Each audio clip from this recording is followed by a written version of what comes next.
स्वागतमस्ति भवतां सर्वेषां संस्कृतशालायाः अद्यतनीय कक्षायाम्। अद्य अस्माकं विषयः अस्ति समासः। जी हाँ, आज की हम कक्षा से समास आरंभ कर रहे हैं। कमेंट बॉक्स में और व्हाट्सएप पर बहुत सारे सुझाव हमारे पास आए थे कि आप समास की वीडियो डालिए, तो हमने समास को आरंभ किया है।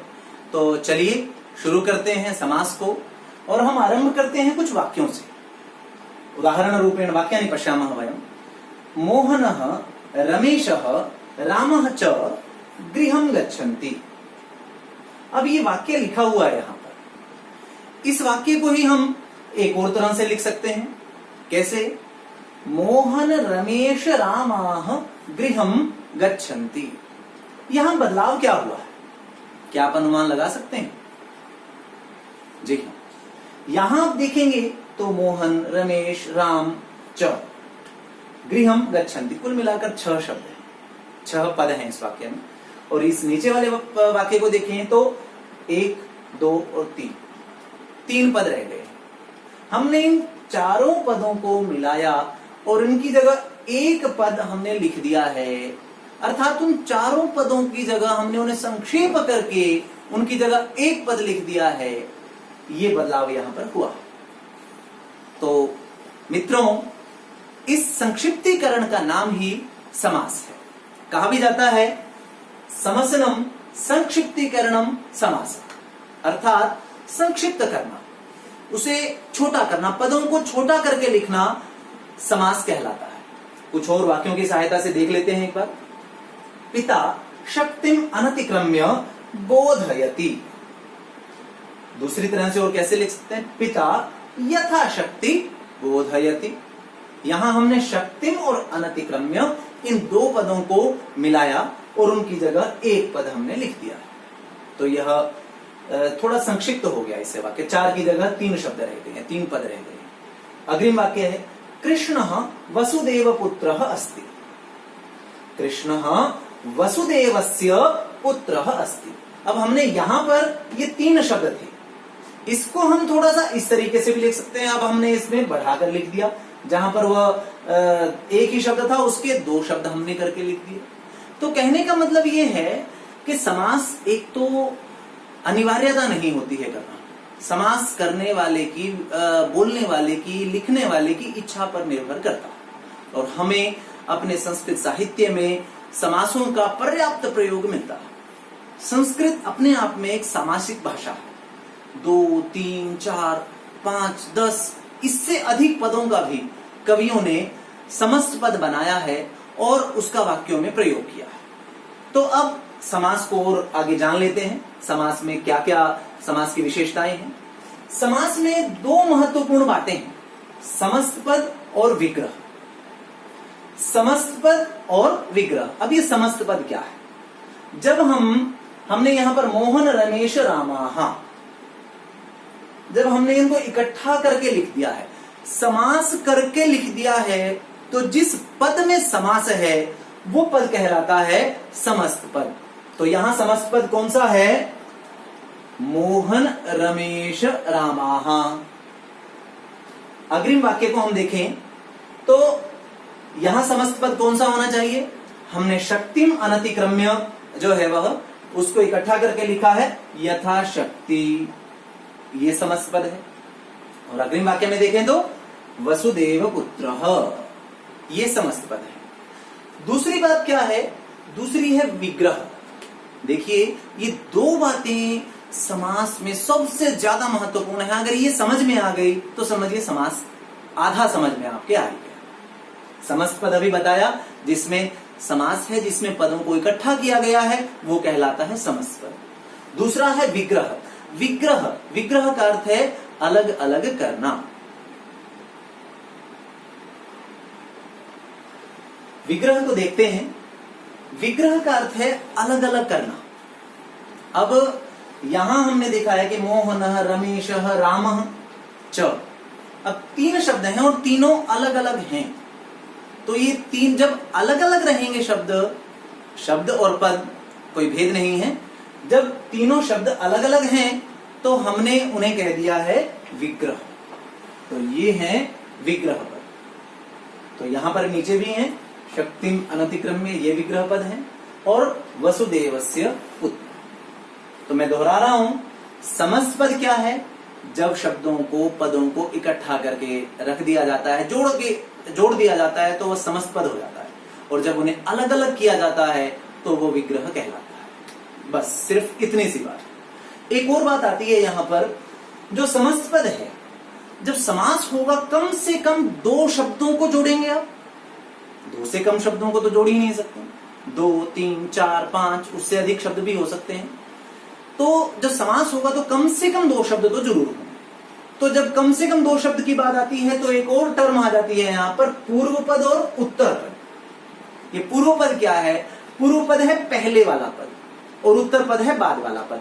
जैसे यथाशक्ति, यहां पर 2 पद हैं, 2 शब्द हैं, यथा और शक्ति। तो पूर्व पद कौन सा होगा? यथा। और उत्तर पद कौन सा होगा? शक्ति।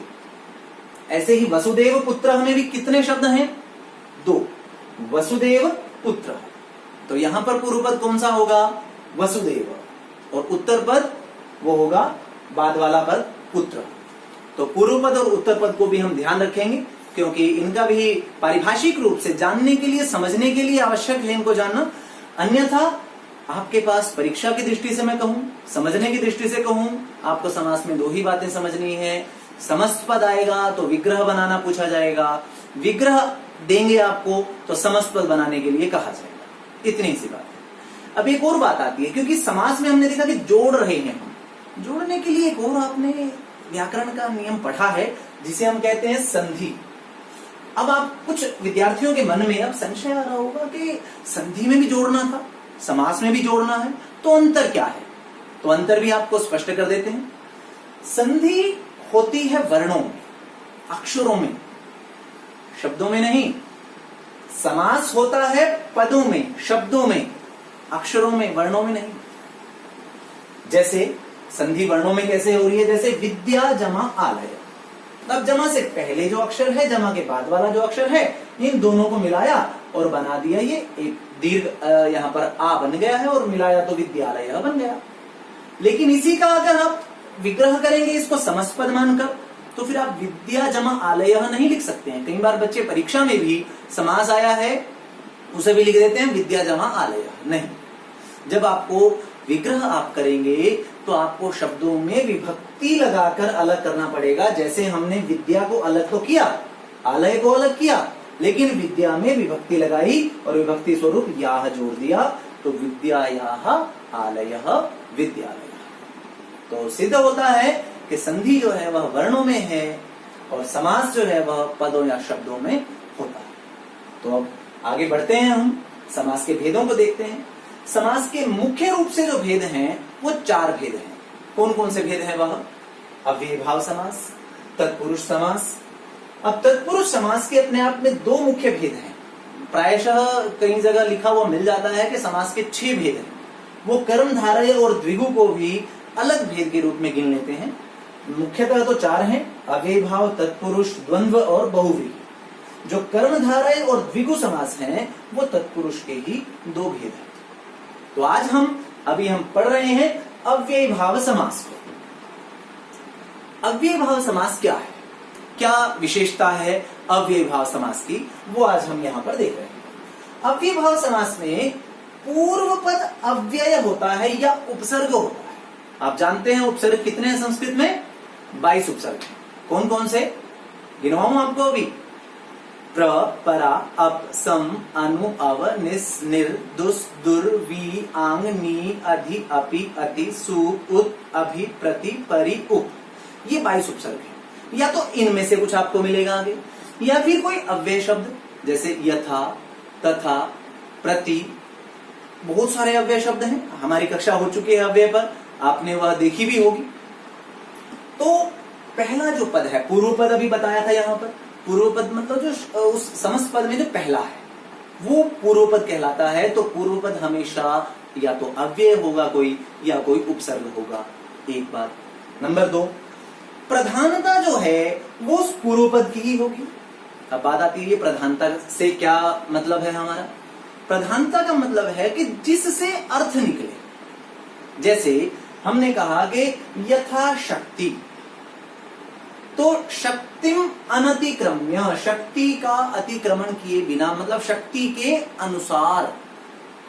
शक्ति शब्द कहने से अर्थ का बोध नहीं हो रहा है जब तक हम अनतिक्रम्य या यथा, जिसके लिए यथा शब्द आया है, उसका प्रयोग यहां पर न करें, उसका भाव न समझें। तो यहां पर पूर्व पद ही प्रधान होता है किस समास में?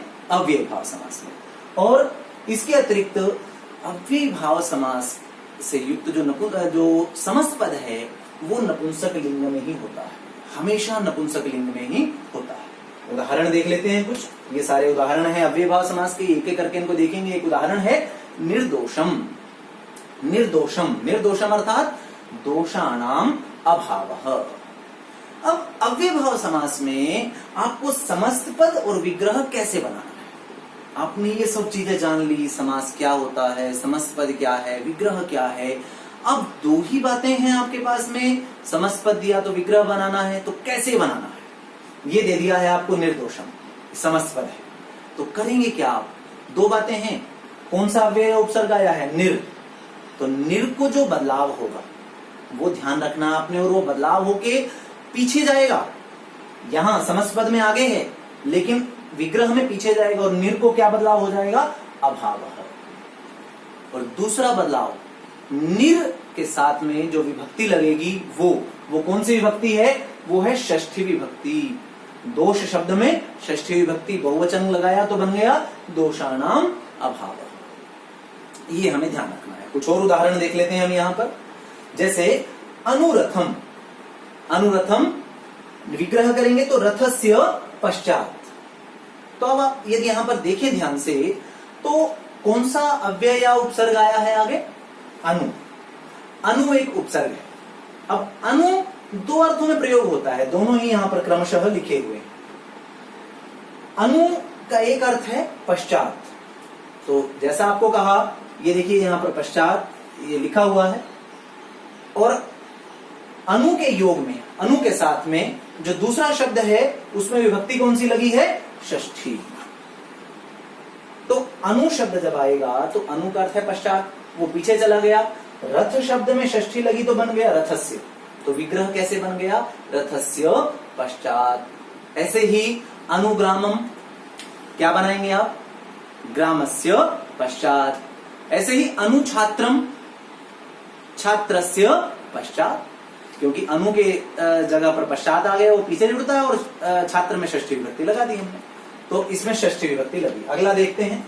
इसमें कुल मिलाकर हम कुछ पैटर्न्स, कुछ मॉडल्स देख रहे हैं जो अव्यय भाव समास में, ये मुख्य मॉडल मैं आपको बता रहा हूं, अन्यथा इसमें 20 से ज्यादा ऐसे उदाहरण बन जाते हैं। 20 तरह के उदाहरण, 20 नहीं केवल 20 तरह के उदाहरण बन जाते हैं। यहाँ केवल 8-9 तरह के उदाहरण आपके लिए दिए गए हैं। यदि आप इनको समझ लेते हैं तो यकीन मानिए आपकी पुस्तक में से या आपकी परीक्षा में आने वाला कोई उदाहरण इनसे, जो अव्यय भाव समास का होगा, वो इनसे बाहर आपको प्रायशः नहीं मिलेगा। अगला देख लेते हैं अनुरूपम। यहां पर फिर अनु आया है। अब अनु का एक अर्थ योग्य भी होता है, तो अनुरूपम, विभक्ति वही लगनी है षष्ठी, तो रूपस्य योग्यम। जैसे वाक्य आया आपके पास में, एतत् रूपस्य योग्यम अस्ति, और रूपस्य योग्यम को वहां पर अंडरलाइन किया गया है। अब आपने देखा कि अरे योग्यम आया है, योग्यम तो किसको होता है? अनु को होता है, तो आपने अनु रखा शुरू में, और रूपस्य में से रूप निकाला अनुरूप, और उसे नपुंसकलिंग बना दिया, तो बन गया अनुरूपम। आपने अनुरूपम लिखा और आपका पूरा वाक्य वह बिल्कुल सही हो। तो इस तरह से हम इसे बना सकते हैं। तो अनु के दो अर्थ हैं, योग्यम और पश्चात। जब आपके पास में विग्रह आएगा तब तो आपको संदेह की संभावना कोई है ही नहीं। जब आपके पास में समस्त पद दिया हुआ है तब आपको सोचना होगा कि मैं इसका अनु का अर्थ यहाँ पर योग्यम करूं या पश्चात करूं। तो आप उस वाक्य में उसका अर्थ क्या आ रहा है, अगर वहां पर वो कोई पीछे चलने वाली कोई बात आ रही है उसकी, तो आप पश्चात अर्थ लगाइए। अगर उसकी कोई तुलना की बात आ रही है आपस में, तो फिर आप वहां पर योग्यम, ये अर्थ आप जोड़ सकते हैं। अगले उदाहरण की ओर बढ़ते हैं। प्रतिमासम। प्रतिमासम, यहां पर आगे देखिए उपसर्ग जुड़ा हुआ है। कौन सा उपसर्ग है? प्रति। कैसे इसका विग्रह बनेगा? मासम मासम प्रति, और यहां प्रति के योग में विभक्ति लगी है द्वितीय, तो मास शब्द में द्वितीय लगाई तो मासम बन गया, 2 बार प्रयोग होगा। ये एक पैटर्न है, इसको ध्यान कर लें आप। मासम मासम प्रति, ऐसे ही प्रतिदिनम दिनम दिनम प्रति, ऐसे ही प्रति सप्ताहम सप्ताहम सप्ताहम प्रति। तो इस प्रकार आप इसे ध्यान रख सकते हैं। अगला उदाहरण है उपगुरु। यहां कौन सा उपसर्ग है? उप। अभी 22 उपसर्ग मैंने आपको गिनवाए थे, तो उनमें से एक उपसर्ग है उप। तो उपगुरु, इसका हमने विग्रह बनाया तो बन गया गुरोः समीपम। अब उप को क्या हो गया? देखिए, हर जो उपसर्ग है उसको बदलाव हो रहा है। अनु को पश्चात हुआ, अनु को ही योग्यम भी हुआ, प्रति प्रति ही रहा है। उप को क्या हो गया है? समीपम। और विभक्ति कौन सी लगी है? षष्ठी। कैसे? गुरु शब्द था, गुरु शब्द की षष्ठी बनती है गुरोः। विभक्ति कही जा रही है, वचन नहीं कहा जा रहा है। वचन आप गुरु नाम समीपम भी अगर आपकी कहने की इच्छा आप कह सकते हैं, गुरुवोः समीपम भी आप कह सकते हैं, गुरोः समीपम भी आप कह सकते हैं। ऐसे ही उपगंगम, उपगंगम कुटी अस्ति, तो उप को कर दिया आपने समीपम, और गंगम में गंगा शब्द है, गंगा में षष्ठी लगाई तो गंगायाः, तो क्या बन गया? गंगायाः समीपम कुटी अस्ति। ये अर्थ यहां पर बन जाता है। आगे अब हम देखते हैं, ऐसे ही एक और उदाहरण देख लेते हैं हम, जैसे उपग्रामम। देखिए यहां पर हमने कई सारे हम लिख चुके हैं उपग्रामम। अब देखिए उप है, उप को हो जाएगा समीपम, समीपम जाना है पीछे, और उप के साथ में विभक्ति कौन सी लगनी है? षष्ठी। किस में लगेगी? ग्राम शब्द में लगेगी। तो ग्राम शब्द की षष्ठी क्या बनी? ग्रामस्य। तो बन गया ग्रामस्य समीपम। उपग्रामम नदी वहति, ग्रामस्य समीपम नदी वहति। इस प्रकार हम कर सकते हैं। अग्रिम उदाहरण को देख लेते हैं, सपरिवारम। अब स जुड़ा हुआ है आगे यहां पर, सपरिवारम। तो स को तो हो गया है देखिए सहितम, ये यहां पर, और परिवारम जो है परिवार शब्द है, परिवार शब्द में लग गई है तृतीय विभक्ति और हो गया है परिवारेण, तो बन गया है परिवारेण सहितम, और स के योग में विभक्ति आई है तृतीया, तो सपरिवारम। वो आता है ऐसे ही, जैसे सपरिवारम गृहम गृहे वसति, तो परिवारेण सहितम गृहे वसति। बालकः समित्रम खेलनार्थम गच्छति। अब समित्रम मित्रेण सहितम, सबालकम बालकेन सहितम, साध्यापकम अध्यापकेन सहितम। इस प्रकार बहुत सारे उदाहरण जो हैं उनका प्रयोग हम कर सकते हैं। अग्रिम एक और हमारे पास यहाँ पर उदाहरण है अधिहरि। अधिहरि हरौ इति, अधिहरि हरौ इति। अब यहां देखें हम, तो अधि, अधि शब्द को क्या हो गया है? इति, और अधि शब्द के योग में जो विभक्ति लगी है वो है सप्तमी, तो हरि शब्द में सप्तमी लगेगी, तो हरि शब्द की सप्तमी बनती है हरौ, तो बन गया हरौ इति। अर्थ क्या है इसका? हरि में, अधिहरि, हरि में अधिहरि गुणाः सन्ति। ऐसे ही अधिबालकम गुणाः सन्ति विशेषताः सन्ति। अधिकक्षम अध्यापकः पाठयति। अधिकक्षम अर्थात कक्ष में या कक्षा में, देखिए दोनों अर्थ बनेंगे। ये मैं ये बताकर फिर अंत में बताऊंगा भी आपको कि अगर आपके पास में विग्रह है वहां से समस्त पद उठाना है तो कैसे उठाएंगे, तो वो मैं अभी आपको बताऊंगा। पहले हम एक बार इन्हें देख लेते हैं। अग्रिम है हमारे पास में यथामति। अब यथा वाला एक हम उदाहरण देख भी चुके हैं ऊपर। यथामति, मतिम अनतिक्रम। अब यथा को क्या हुआ है? अनतिक्रम में, और मति शब्द में विभक्ति लगी है द्वितीय, तो ये देखिए द्वितीय विभक्ति यहां पर लगी। अग्रिम है अतिहिमम। अतिहिमम अर्थात हिमस्य अत्ययः। अति को तो हो गया है अत्यय, और हिम शब्द में विभक्ति लग गई है षष्ठी, जो बन गया है हिमस्य। अब हिमस्य अत्ययः, अतिहिमम अर्थ क्या है इसका? कि हिम की, बर्फ की अधिकता, शीत की अधिकता। अतिहिमम, हिमालये अतिहिमम अस्ति, इंग्लैंड देशे अतिहिमम भवति। इस प्रकार से ऐसे ही बहुत से लोगों के पास में हम देखते हैं कि अति धनम भवति, धनस्य अत्ययः, यथा अंबानी महोदयः अस्ति, अंबानी महोदयस्य पार्श्वे किम् अस्ति, अति धनम अस्ति इत्युक्ते धनस्य अत्ययः, अतिहिमम हिमस्य अत्ययः। अग्रिम उदाहरण देखते हैं, बहिर्वनम। यहाँ पर बहि ये शब्द आया है, बहि अव्यय के रूप में आया है यहाँ पर, तो बहिर्वनम इसका विग्रह बनाएंगे तो बन जाएगा वनात् बहिः, वन से बाहर। अब बहि शब्द यूं का यूं आया है और बहि एक उपपद विभक्ति भी है, जिसमें उपपद विभक्ति के योग में, इस बहि के योग में पंचमी विभक्ति का प्रयोग होता है, तो वन से बन गया है वनात्। ऐसे ही बहिर्ग्रामम, ग्रामात् बहिः, ऐसे ही बहिर्नगरम, नगरात् बहिः, नगर से बाहर। तो बहि के योग में पंचमी विभक्ति और निर्जनम अंत में। अब हम कहते हैं ना बहुत सी बार कि निर्जन वन है, कहानियों में पढ़ा है, पढ़ते हैं हम कि निर्जन वन था। तो निर्जन वन कौन सा होता है, जिसमें जनानाम अभावः भवति, लोगों का, जनों का अभाव होता है। तो निर्जन में निर को हो गया अभाव और जन शब्द में विभक्ति लग गई षष्ठी और बन गया जनानाम, क्योंकि यहाँ एक वचन तो आप लगा नहीं सकते, जनस्य नहीं कर सकते, बहुवचन ही बनेगा, जनानाम अभावः। तो इन्हें देख लेते हैं। यहां पर अनु को पश्चात हो जाता है और विभक्ति है षष्ठी, अनु का अर्थ है पीछे, रथस्य पश्चात, रथ के पीछे। अनुरूपम, रूप अनु का अर्थ योग्य भी है, तो अनुरूपम रूप के योग्य, षष्ठी विभक्ति लगी है। प्रतिमासम, मासम मासम प्रति मतलब हर मास, हर महीने, ये पुनरावृत्ति के अर्थ में आता है प्रति का प्रयोग। ऐसे प्रतिदिनम, प्रति सप्ताह, प्रति मास, इस प्रकार शब्दों का प्रति वर्ष ये प्रयोग होता है और विभक्ति है द्वितीय। उप के योग में विभक्ति है षष्ठी, अर्थ है समीपम, नजदीक। उपगुरु, गुरु हो समीपम, गुरु के पास। ऐसे ही सपरिवारम, परिवारेण सहितम, परिवार के साथ, स तो सहितम हो गया और विभक्ति तृतीय लग गई। ऐसे ही अधि को इति हो जाता है और विभक्ति लग जाती है सप्तमी, हरऊ इति, हरि में, अधिकक्षम, कक्ष में। ऐसे ही यथामति, मतिम अनतिक्रम्य, मति के अनुसार, बुद्धि के अनुसार। ऐसे ही यथा बलम, कृषकः यथा बलम भोजनम क्रीणाति, किसान जो है वह अपने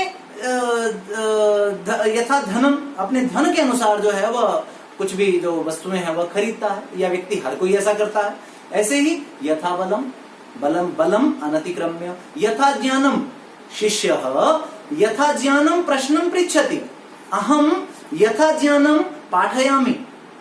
तो यथा ज्ञानम, ज्ञानम अनतिक्रम्य, ज्ञान के अनुसार। और अतिहिमम, हिमस्य अत्ययः, अति के योग में षष्ठी विभक्ति आई है। बहिर्वनम, वनात् बहिः, बहिः के योग में पंचमी विभक्ति है। और निर्जनम, जनानाम अभावः, नीर को अभाव और विभक्ति है षष्ठी।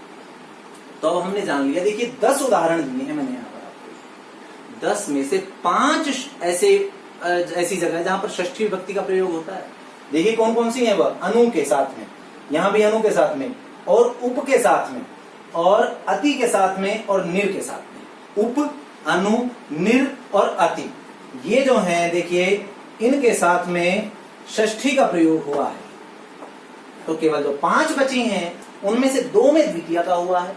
कौन कौन, प्रति और यथा, इनके साथ में द्वितीय विभक्ति का प्रयोग हुआ है। क्योंकि आपको याद यही बात रखनी है कि यथा को या अब उस अव्यय को, उपसर्ग को हो, बदलाव क्या होगा, नंबर 1। दूसरी बात ये याद रखनी है कि विभक्ति कौन सी लगेगी, क्योंकि शब्द जरूरी नहीं कि ये आएंगे, लेकिन ये 2 बात याद होंगी तो आप उसे कर पाएंगे। और बाकी हम देखते हैं, एक जगह सप्तमी आई है, एक जगह बही के योग में पंचमी आई है, और एक जगह तृतीय आई है स के योग में। अब मैं आपको बता रहा था कि आपको, मैंने बता दिया कि आपको समस्त पद दिया हुआ है तो उसका विग्रह आप कैसे करेंगे, लेकिन विग्रह दिया हुआ है, आप समस्त पद कैसे बनाएंगे। जैसे यहीं से उठा लेता हूं, रथस्य पश्चात दिया हुआ है, आपने पश्चात की जगह लगा दिया है अनु, और रूप, रूपस्य दिया हुआ है, रूपस्य में से आपने उठाया रूप, तो शब्द ये बन गया अनुरूप। अब क्योंकि बात पूरी नहीं हुई है, नपुंसक लिंग में आपको बनाना है, तो नपुंसक लिंग में कैसे बनाएंगे आप, अगर उस शब्द के अंत में अ या आ है तो सिर्फ अ रह जाएगा, बन जाएगा अनुरूपम। कैसे? आ का उदाहरण भी देख लीजिए, कक्षायाः पश्चात। अब कक्षा में तो कक्षा शब्द है, अनुकक्षा ऐसा बन गया, लेकिन आपको अनुकक्ष रखना पड़ेगा वहां पर, तो बन जाएगा अनुकक्षम। इस प्रकार से तो अ या आ में से अगर कुछ भी है तो वहां पर बचेगा अ, और म लगा देंगे तो वह नपुंसकलिंग हो जाएगा, तो बन गया अनुरूपम। अब ज्यादातर और किसका प्रयोग होता है? ई का। जैसे अधिहरि हमने देखा ये यहां पर। अब अधिहरि में हमने देखा कि हरौ इति ऐसा लिखा हुआ है हमारे पास में। अधिहरि तो हमें अलग अलग करना है, हरौ इति ऐसा लिखा आ गया हमारे पास, तो हमने जान लिया कि इति जो है ये तो हुआ है अधि को, और हरौ शब्द में मूल शब्द कौन सा है? हरि। तो इतने पे हम पहुंच गए। अब ये ध्यान रखिए, ये इसमें ई इतना ही रखकर हमारा नपुंसकलिंग हो जाएगा, यहां हमें म नहीं लगाना है। अब बड़ी ई वाला शब्द भी आ सकता है, दीर्घ ई वाला, जैसे हरौ इति था, ऐसे नद्याम इति। नद्याम इति नदी में, तो वहां क्या बनाएंगे हम? अधि नदी। ऐसे ही नद्याः समीपम, ये मान लीजिए आप, नद्याः समीपम ग्रामः अस्ति, तो क्या बनेगा? समीपम को तो आप बना देंगे ऊपर, और नद्याः में से क्या शब्द लिया आपने? नदी। ये शब्द बनता है, लेकिन समस्त पद बनाएंगे तो दीर्घ ई नहीं रहेगी, ई को हो जाएगा ह्रस्व और ई बन जाएगी ये उपनदी। कुछ नहीं करना और इसके अलावा बन गया उपनदी, ये समस्त पद बन गया। तीसरा एक और पैटर्न बनता है ऊ वाला। ऊ वाले में भी ध्यान रखना है कि जैसे उपगुरु, उदाहरण से बता देता हूं आपको, गुरोः समीपम, तो समीपम जैसे ही आया आपने उप ले लिया, जैसे ये ले लिए उप। अब गुरोह में से शब्द उठाया गुरु। अब देखेंगे कि इसको नपुंसकलिंग कैसे बनाना है, तो ये नपुंसकलिंग बना हुआ है, कुछ नहीं करना और इसमें कोई बदलाव नहीं होना है। उपगुरु, उपनदी, अधिहरि, इनमें ये बस ऐसे ही नपुंसकलिंग बन गए हैं, सिर्फ जब अ या आ हो शब्द के अंत में तब वहां पर अ बचेगा और आपको म लगाना है। तो इस तरह ये अव्यय भाव समास है। बहुत सी बार मैंने बहुत से बच्चों को कहते हुए सुना है, ऐसा मेरे पास कमेंट्स भी आए हैं, सर समास बड़ा कठिन लगता है, बड़ा मुश्किल लगता है। समास उतना मुश्किल नहीं है, बहुत सी बार हम उसका बेसिक समझ नहीं पाते हैं और उसका अभ्यास नहीं करते हैं। यदि आप थोड़ा सा उसको ध्यान से समझ लेंगे, कुछ छोटी छोटी बातें हैं उनको ध्यान रख लेंगे और थोड़ा सा अभ्यास करते जाएंगे, तो समास मैं मानता हूं कि बिल्कुल भी कठिन नहीं है। आप स्वयं वाक्यों में, अनुवाद में आपके पास लगा हुआ है अनुवाद, आप अनुवाद में उसका प्रयोग कर पाएंगे। इस दृष्टि से मैं आपको बता रहा हूं और आप भी इस दृष्टि से इसको सीखिए। तो ये था अव्यय भाव समास, और हम जल्दी ही अगली कक्षाओं में समास के जो अन्य भेद हैं, तत्पुरुष, कर्मधारय, द्विगु, द्वंद्व, बहुव्रीहि आदि, इन सब पर भी विस्तृत कक्षा आप सबके सम्मुख लेकर प्रस्तुत होंगे। और आप हमारे इस वीडियो को, यदि आपको यह पसंद आई है तो आप इसे लाइक व शेयर जरूर कीजिएगा, जिससे आपके अन्य दोस्तों तक भी यह पहुंच पाए। और आप हमारे चैनल पर आज नए हैं तो आप इसे सब्सक्राइब अवश्य कर लीजिए, जिससे कि हमारी सभी वीडियोस आप तक पहुंचती रहें। तो स्वस्थ रहिए, मुस्कुराते रहिए और मिलते हैं